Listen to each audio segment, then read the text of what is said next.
Assalamu alaikum, guys. In today's lecture, we will be discussing about the competitor.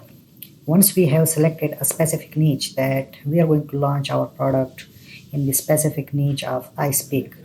All right. So now we need to do competitor analysis. So let's read out here. Who is my competitor? How do I do analysis? The process of analyzing the listing of competitors to get all plus and negative points is called competitor research. For example, keywords on which competitors are ranked, negative and positive reviews of the competitors to improve our product, analysis of listing content, title, bullet, description, and images to get idea of how our content should be, and room for improvement, maybe color or any feature or packs. So guys, I will break down this competitor analysis into two parts.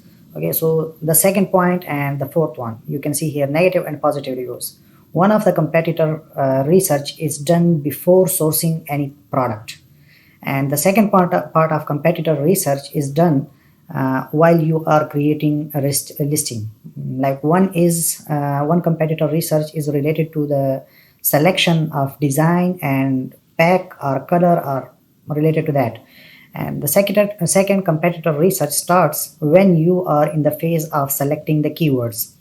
So the first competitor research that we should be discussing now, because we are now in the phase that we are going to source our product from China or somewhere else in the world. So we need to do that competitor analysis. So let's move on, and in the next lecture we will be selecting our competitor among all of those listings.